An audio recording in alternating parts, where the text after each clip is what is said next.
side by side. Circle of kinship, come and step inside. May all who seek here find a kindly word. May all who speak here feel they have been heard. Sing now together this our heart's own song. Good morning. Welcome to the Unitarian Universalist Fellowship of the Rappahannock. My name is Penny, and I'm your service leader today. Our speaker today is Andrew Millard. His topic is Together We Are More. We gather to worship, our hearts alive with hope that here we will be truly seen, that here we will be welcomed into the garden of this community, where the simple and the elegant, the fluted and the frilled, the shy and the dramatic complement one another and are treasured. May we know that here each contributes in their way to the beauty of the whole. Come, let us worship together. All genders, sexualities, politics, clappers and non-clappers, progressive or conservative. May we root ourselves in the values of this faith: compassion and courage, transcendence, justice, and transformation.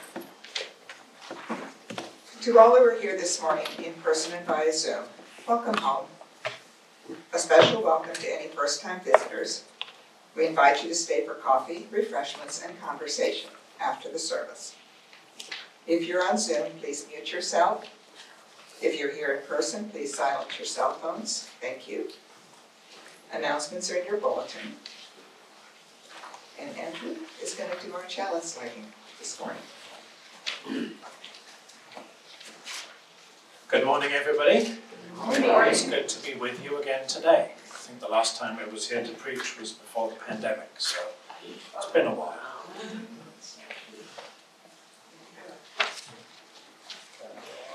As the flame of our chalice grows and brightens before us, let us reflect on these words from Widening the Circle of Concern, the 2020 report from the Commission on Institutional Change. These words are also printed in your order of service. Our covenant calls us to hold urgent and dear Unitarian Universalism's aspirations to building the beloved community with diversity, inclusion, equity, compassionate justice, and an acknowledgement of our interdependence with other forms of life. We have bound ourselves together in faithful discernment, not just by structure, but in our learning and living. Our common ministry must lead us forward toward transformation and liberation. We are called to travel this path together, because together we are more.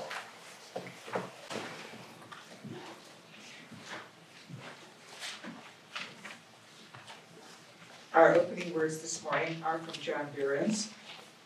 Unitarian Universalists are neither a chosen people, nor people whose choices are made for them by theological authorities, ancient or otherwise. We are a people who choose. We have a story for all ages. Melinda, please, thank you.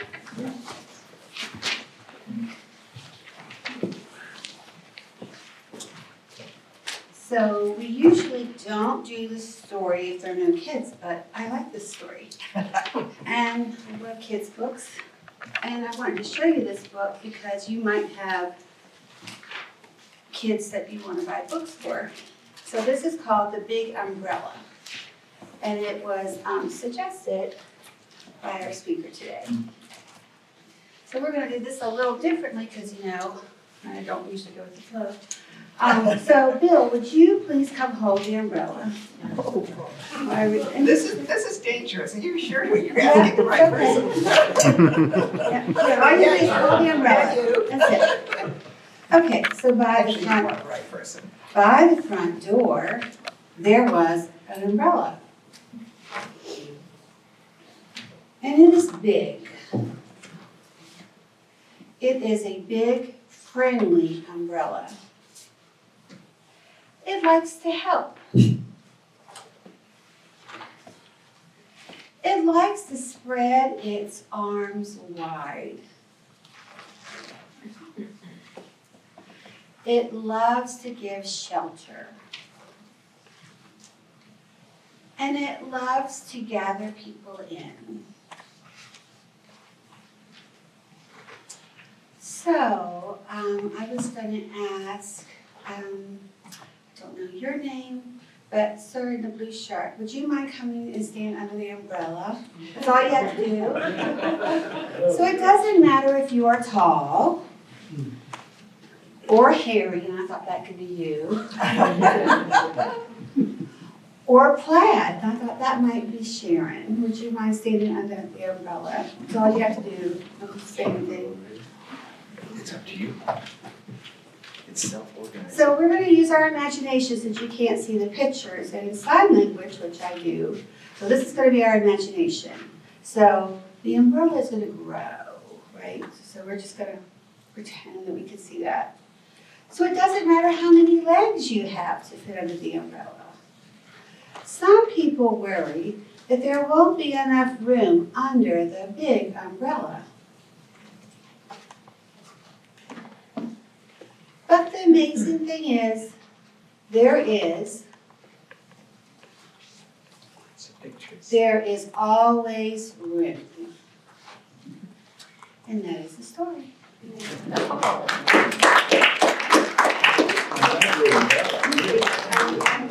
All right? Andrew has a reading for us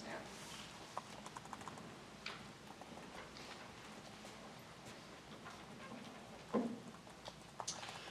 This reading comes from this book, Serving with Grace, by Eric Walker Wickstrom.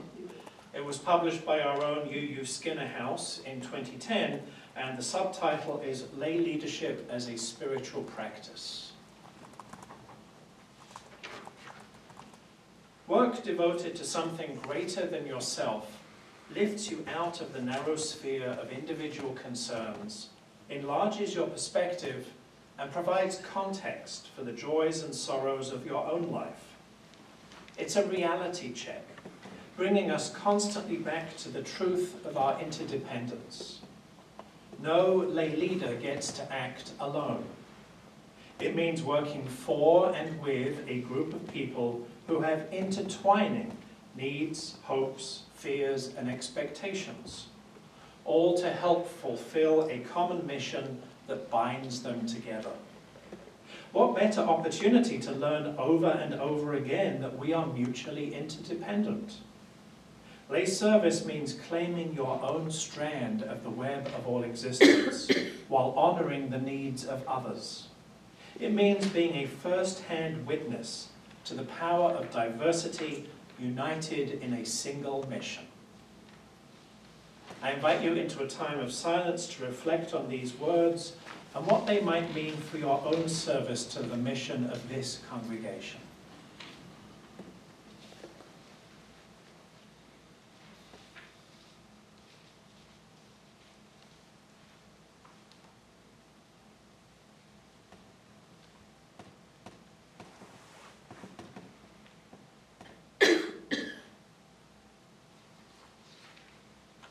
Our speaker today is the Reverend Andrew Millard. He has served the mission of the UU Fellowship of the Peninsula in Newport News since 2010. Born and raised in England, he came to the United States for graduate school in physics. Some years later, he joined the Sierra Club, the Institute on Religion in an Age of Science, the World Pantheist Movement, and the Unitarian Society of Hartford, in that order. He went back to school at Hartford Seminary before transferring to the Iliff School of Theology in Denver. Andrew lives in Gloucester, Virginia, with Allison, their preteen daughter, and their furry family. Andrew's talk today is titled, Together We Are More. As described by UU consultant, co-author of the proposed 8th principle, and member of the Article 2 Study Commission, Paula Cole Jones. A congregation is a community of communities. rather than everyone participating in congregational life in exactly the same way, there are different programs in which different people engage in different ways. And yet, all of these people are still part of the same congregation with a singular mission, a shared vision for the future, and a covenant that holds them together. Andrew? Thank you. Our covenant calls us to hold urgent and dear Unitarian Universalism's aspirations to building the beloved community with diversity, inclusion, equity, compassionate justice, and an acknowledgement of our interdependence with other forms of life. We have bound ourselves together in faithful discernment, not just by structure, but in our learning and living. Our common ministry must lead us forward toward transformation and liberation.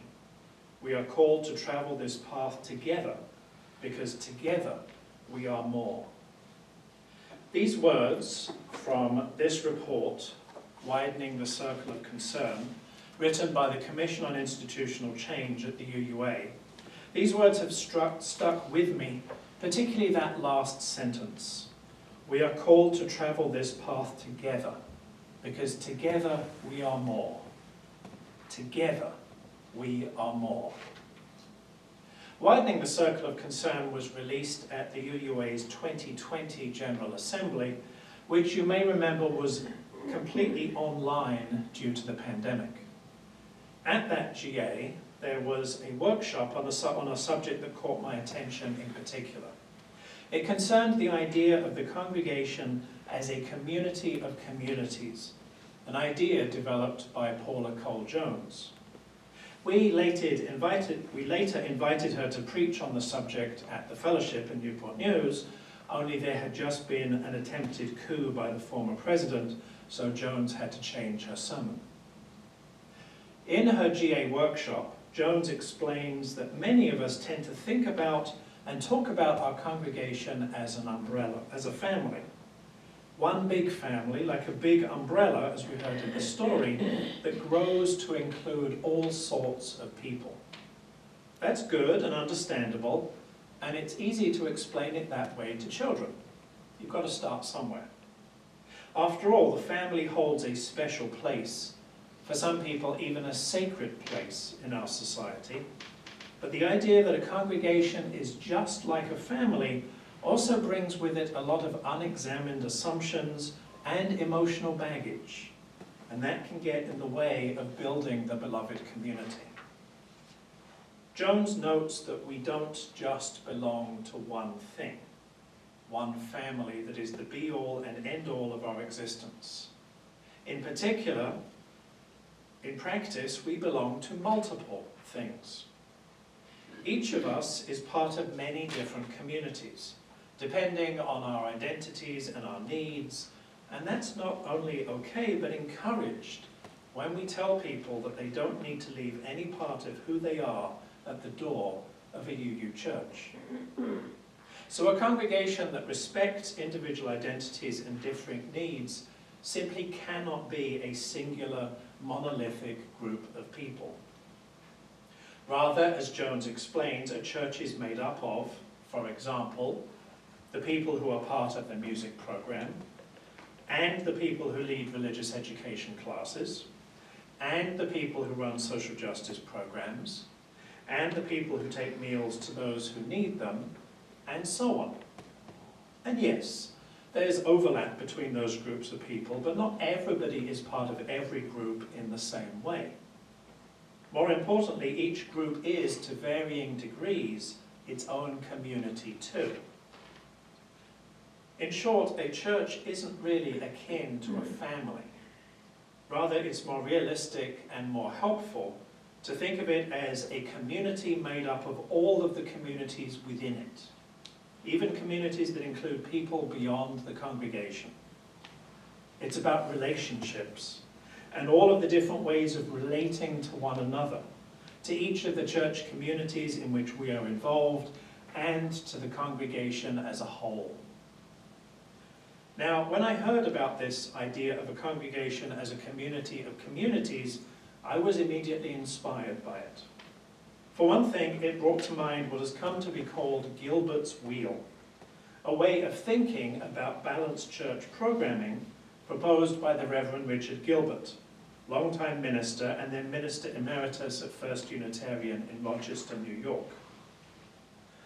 In his book on the prophetic imperative of our faith, which explores the connections between spirituality and social action, Gilbert draws a circle. And I have a copy of it here, which I'll pass around as well. This circle represents a congregation, Not yet. with 4 parts, what he calls the 4 dimensions of religious life in the church. In the center, he puts the church as a worshipping or celebrating community out of a spiritual core. The second one is the church as a caring community in which mutual ministry operates to meet personal needs. The third one is the church as a learning community of lifespan religious education. And the fourth one is the church as a prophetic community of moral discourse and social action. The key to this, as Gilbert puts it, is that these are not separate from one another, but overlap in different church programs. They are interdependent. No one part succeeds unless all the others succeed. They are all integral to congregational life. If you pass that around, please. So I thought to myself, since I'm a visual person, what if I drew Paula Cole Jones' congregation as a community of communities and used Dick Gilbert's wheel as a way to organize them? How would that look for the congregation whose mission I serve, the Unitarian Universalist Fellowship of the Peninsula? So that's what I tried to draw, and here it is. The outer circle is the congregation itself. As a community, it includes members and non-members. It's the big umbrella that grows to include all sorts of people. Within that are 4 overlapping circles, one for each of Gilbert's 4 dimensions of religious life in the congregation: learning communities, caring communities, celebrating communities, and prophetic communities. Now, I was aiming for a rough visual interpretation of congregational life, not mathematical precision, so I don't think I have all of these that I've written on in red perfectly aligned. But I find this helpful in seeing how our various programs fit together within both Jones and Gilbert's ways of understanding the congregation. Also, all of these in red are programs, not committees. Programs are where the congregation actually does things. Committees should be ways of preparing for what you're going to do, not an end unto themselves. So the UUFP has some programs, by way of example, some communities in their own ways, that fit within just one of Gilbert's 4 dimensions of religious life, such as our Sunday morning adult forum in learning, or hospitality teams in caring. These are programs that, in my opinion, just relate to one of these 4 dimensions. Some fit in the overlap of a couple of dimensions, such as our book club in both learning and caring, or women's drumming in celebrating and caring. And some fit in 3 or even all 4 dimensions, such as green sanctuary in prophetic learning and celebrating, or youth group in the middle. In my opinion, a good youth group does all 4 things. So this helped me to see how the UUFP is pretty well covered on the learning and caring side of congregational life, but not so much on the prophetic and celebrating side. Gesundheit. In particular, there's not much in the overlap between prophetic and celebrating. And that's something that I think we need to address. Doing justice work is, after all, rather draining, not just intellectually and emotionally, but physically too. So we need ways to keep our spirits up, or we'll get burned out. In her GA workshop, Paula Cole Jones noted 4 points about understanding a congregation as a community of communities. First, the communities are already present. We're already responding to the fact that this is the case, even if we don't realize it. So, if you need to assemble a task force on some particular issue, the first task is not to decide which people you want to be on it. Rather, the first task is to make a list of constituencies and stakeholder groups to be represented, and then you work with each of those communities to find someone to represent them. It's one way to avoid picking the same people over and over again. Second, individuals don't need to be seen as exceptions to the rule in order to belong. Families have rules about who's in and who's not, but a community of communities has a place for everyone. This is directly relevant when we try to build the beloved community through a common ministry of liberation and transformation.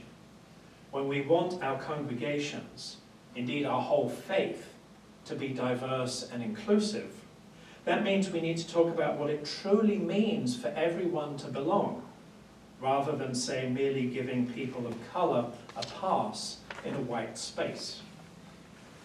Third, the community of communities helps us to understand what it means to be in covenantal, cooperative, transformative relationships, rather than in contractual, competitive, transactional relationships. After all, a congregation that only sees itself as a family inevitably organizes itself around individual personalities, whereas a congregation that understands itself as a community of communities organizes itself around its mission. So even though each program has its own reason for being, there's not a whole lot in common between book discussions and women's drumming at the fellowship, for instance, even though they have their own purposes, whether that's to read books or practice deep, compassionate listening or serve meals to hungry people or drum together. Everyone is otherwise rowing in the same direction. Fourth, all of our values come into play. Jones framed this in terms of the 7 principles, which, if you want to add them up, has something like 30 values named in them in all.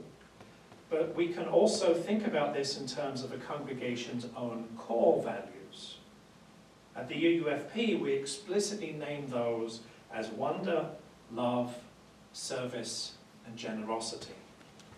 Given the UUFR covenant, which says who you all want to be together, and is really the best way for somebody outside the community to know who you are, it looks like your values could be inclusion, respect, kindness, and engagement.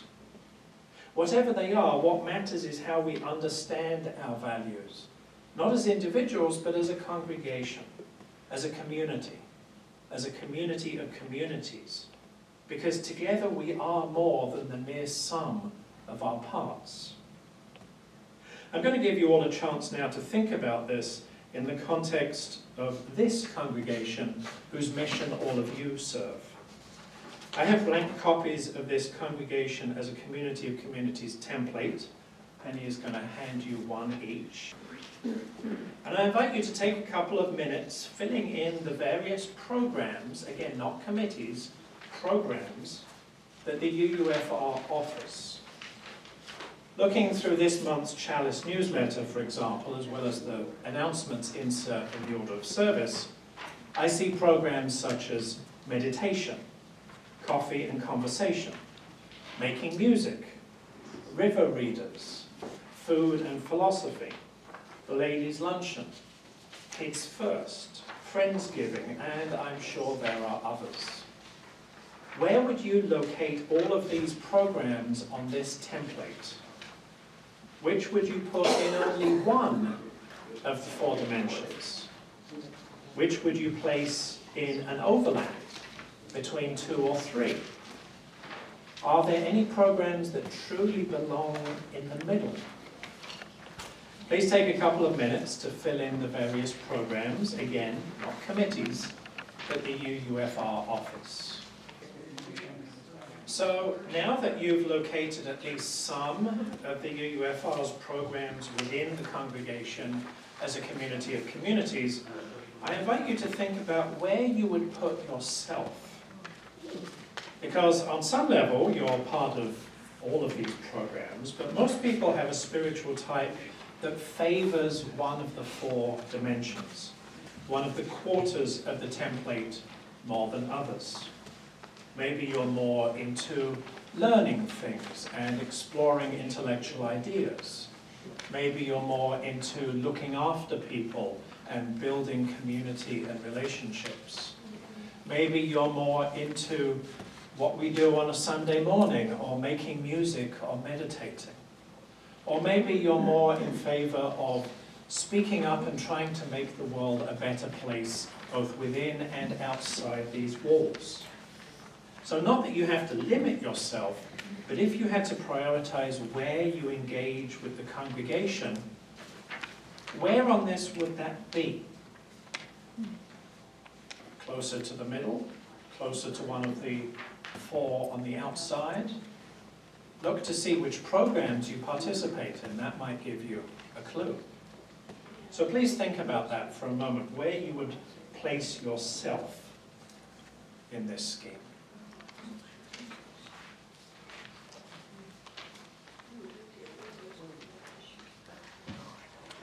Okay, one last thing. You know, of course, that all of the programs you offer here only exist because UUFR members are offering them. Maybe you invite people from outside to run workshops or facilitate a program for you, but the fact that there are these programs at all is because the people inside this congregation make them happen. That's one of the double-edged features of our congregationalism. On the one hand, nobody from outside the congregation is going to do anything for us. On the other hand, we get to decide for ourselves what we do on the basis of what matters to us. Now, I like to think of congregational life as a big potluck dinner.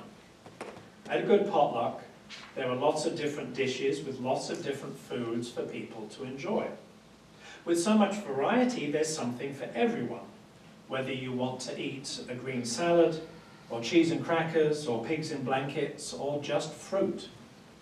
But a potluck only works because everyone brings something with them to share. If it's the same handful of people bringing all of the food every time, that's a catered meal, not a potluck. So it is with congregational life. Part of being a member in covenant with other members is that we promise to do our part to make congregational life happen. And for most people, it makes sense to do that within the communities where they have placed themselves. You're in the book club? Take a turn leading the discussion. You enjoy music and you play an instrument? Offer to lead a song one Sunday morning. You want pre-K children to be prepared for grade school? Volunteer to speak at a council meeting. You're comfortable around technology? Learn how to run AV here on Sunday mornings. When it comes to a potluck, my advice is to bring something that you yourself would enjoy eating. So use your own preferences and skills to feed your fellow congregants at this potluck of the congregation. It not only helps the community of communities to thrive, it's good for your own spirit too. As Eric Wickstrom puts it, service to something greater than yourself lifts you out of the narrow sphere of individual concerns, enlarges your perspective, and provides context for the joys and sorrows of your own life. It means working for and with a group of people who have intertwining needs, hopes, fears, and expectations, all to help fulfill a common mission that binds them together. Lay service means claiming your own strand of the web of all existence while honoring the needs of others. This is our joyful task as individuals within a congregation, as congregations within our faith. As it says in Widening the Circle, our covenant calls us to hold urgent and dear Unitarian Universalism's aspirations to building the beloved community with diversity, inclusion, equity, compassionate justice, and an acknowledgement of our interdependence. We have bound ourselves together in faithful discernment, not just by structure, but in our learning and our living. Our common ministry must lead us forward toward transformation and liberation. We are called to travel this path together because together we are more. Together we are more because we are more than a family. We are a community of communities. When we tell people that they don't need to leave any part of who they are at the doors of our UU congregations, we promise to respect all of their identities, to listen to all of their needs, and to make a place for them, whether that's celebrating, caring, learning, prophetic, or some combination. For all of us, serving the mission and saving the world, we are greater together than we are apart. And together, we can achieve what we cannot do alone. May it be so. Well, as Susan and I were doing this, the very center is quite packed, which may be just aspiration, but Yeah. Are there any that you've put in the center that do seem to be oriented more to one of the four directions than the others? I mean, the first inclination is to look at all the programs and say, well, obviously we're doing all four because that's who we are. But the more you can tease them apart, the more helpful this will be. all right, I'll get back to you.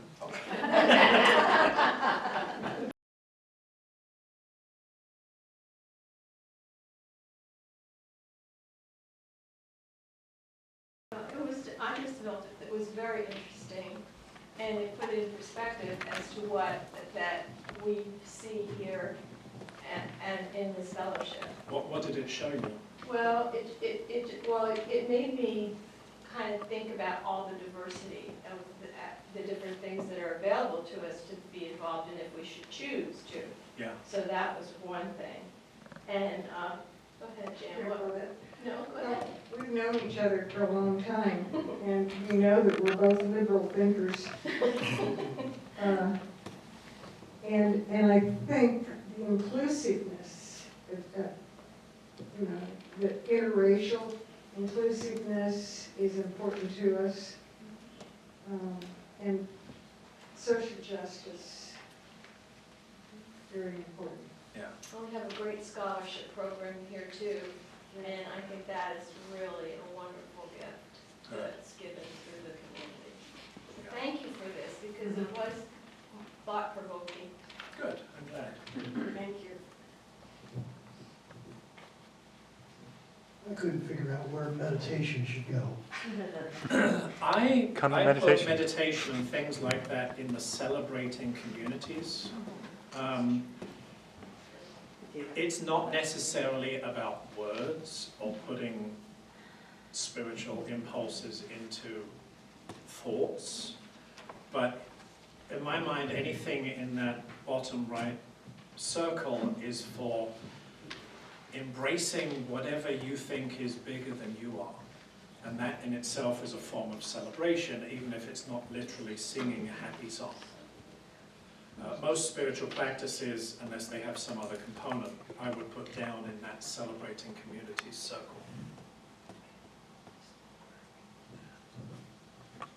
So I'm curious, I kind of think outside the box a little bit. I was up in Baltimore for a couple of years, and I was at the UU there, and I took them through a process of the community building a covenant, Right. but it was nonverbal.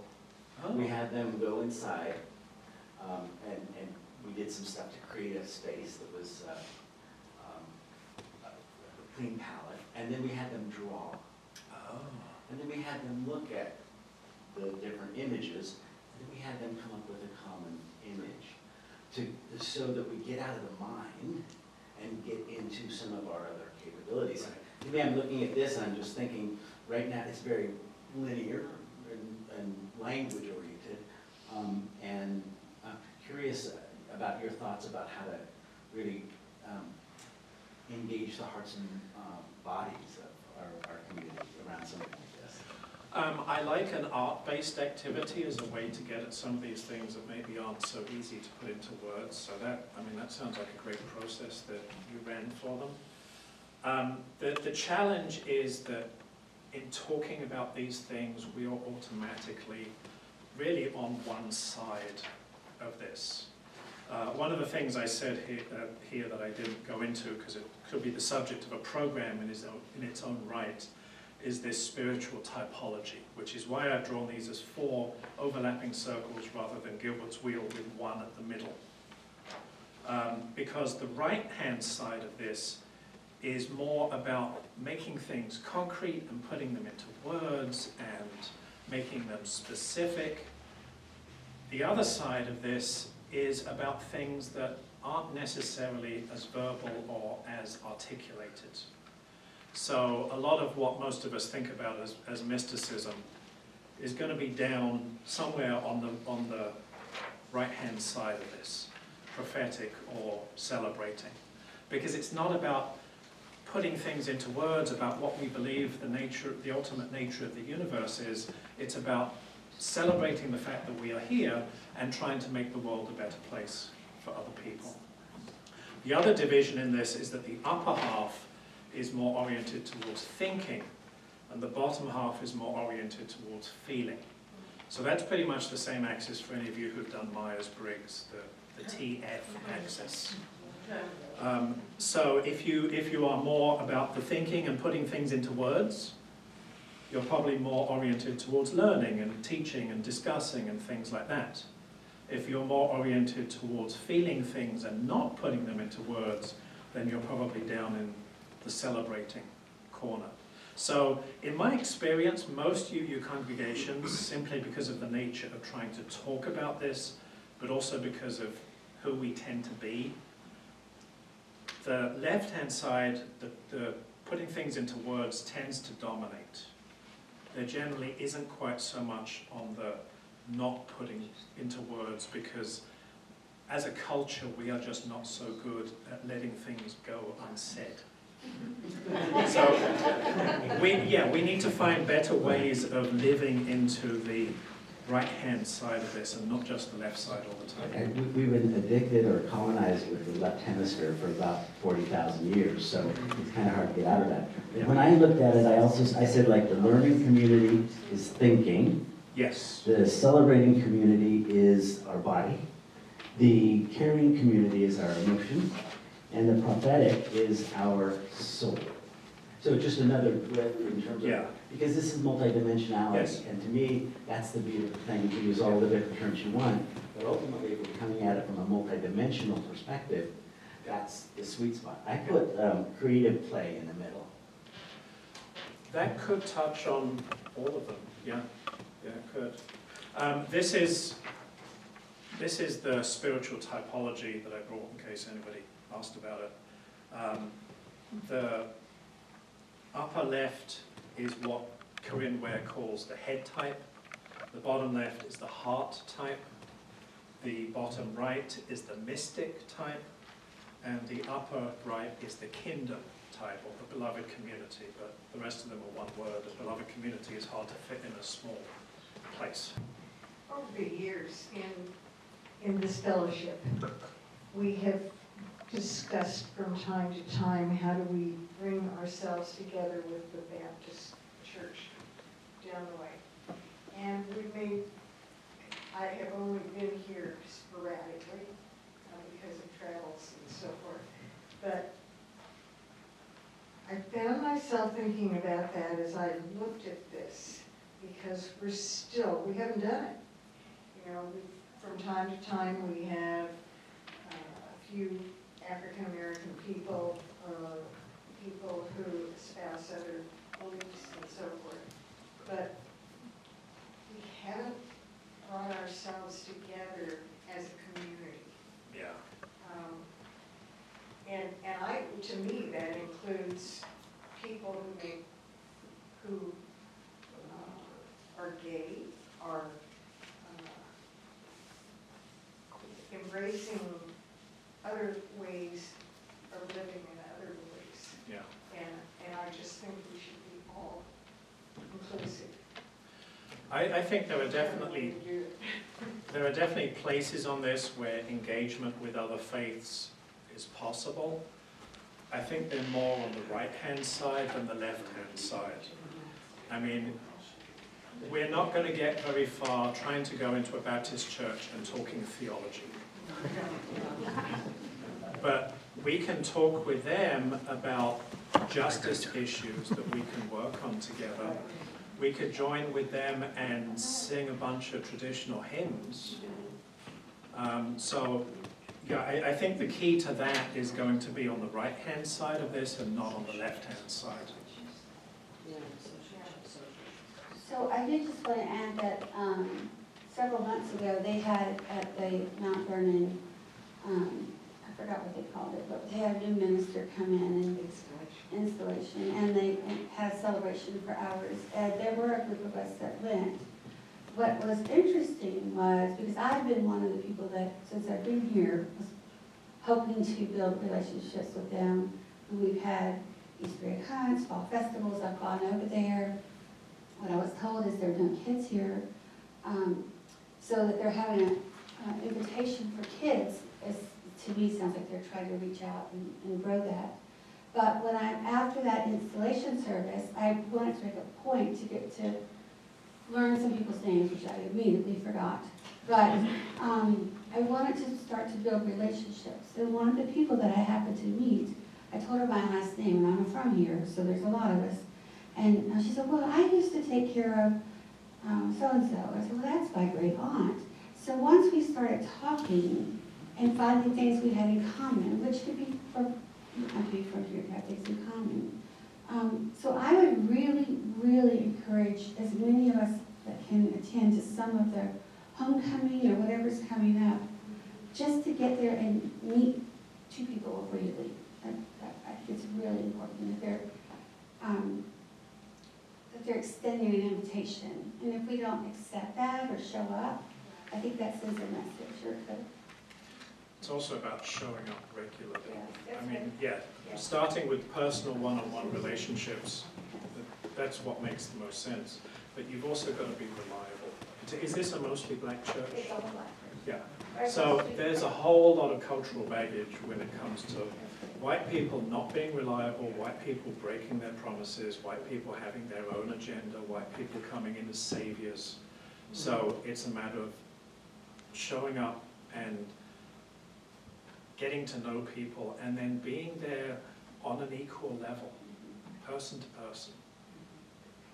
Yeah. Thank you. Thank you, Andrew. Thank you very much.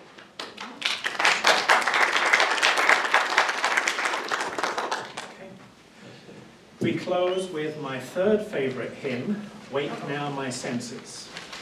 The words call us into awareness as religious, relational beings so that we might bring our individual and collective imaginations to bear in creating together a new, more just and loving world. Each verse is a call to awaken a critical aspect of ourselves, our senses, which connect us to one another and the world around us, our faculties of reason, compassion, and conscience, with which we strive for truth, loving kindness, and justice, and a hopeful vision for the future, which invites each of us into a ministry of embrace. This music again comes from the fellowship with Robin on the piano and Lucy Van Tyne singing.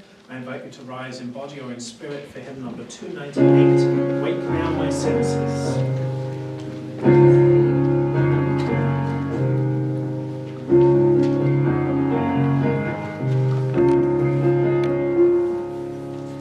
Wake now my senses and hear the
Lucifer Morgenstern.